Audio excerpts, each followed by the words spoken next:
Almost after 3 months India দেশে কলকাতায় থাকার পরে আবার ডেলি রুটিন শুরু।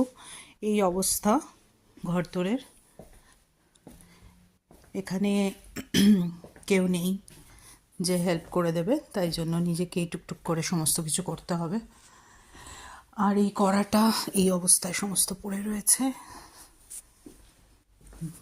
জানি প্রচণ্ড খুশি, কেউ তো খুশি। এইগুলো করে দেওয়ার জন্য নিজেকেই সব এখন লেগে পড়তে হবে। কোথা থেকে শুরু করা যেতে পারে সেটা হচ্ছে প্রশ্ন। মেন জিনিস হচ্ছে পজিটিভিটিটাকে রাখতে হবে।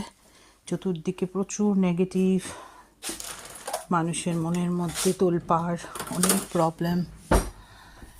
তাই জন্য ওইগুলোকে নিয়ে একটা সাইডে রেখে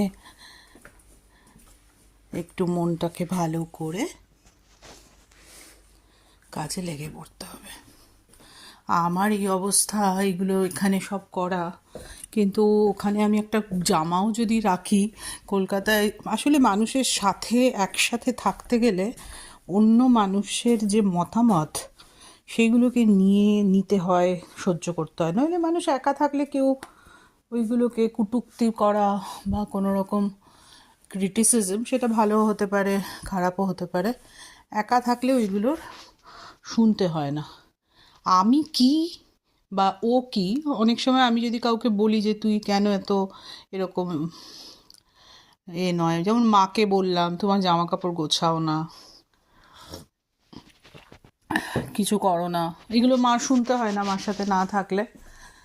আবার আমাকে যদি কেউ বলে তুই তো পারিস না, তো অগোছালো, তখন ওটা শুনতে হবে। সুতরাং একসাথে থাকলে শুনতে হবে। আর যদি একা একা মানুষ থাকে, কত যে জিনিস, টুকটুক একটা সর্ষে, কর্নফ্লাওয়ার যদিও এখানে পাওয়া যায়, সবাই বলে এখানেই তো পাওয়া যায়, কিন্তু গিয়ে দোকানে কেনা আর কলকাতা থেকে নিয়ে আসাটা ওটা একটা মজা। কোকোনাট অয়েল আমি অনেক এনেছি গিফট দেবো বলে, সবার খুব কোকোনাট অয়েলের দরকার পড়ে। আমি এতগুলো কোকোনাট অয়েল এনেছি। কিছু হয় না একটা ছোট গিফট দিয়ে দিলে, বড় বড় গিফট হয়তো দিতে পারি না, কিন্তু ছোট গিফট দিতে ইচ্ছে করে। নামটাই এমন আমার, সান্তা ক্লজ। বিশাল বড় কিছু না হলেও।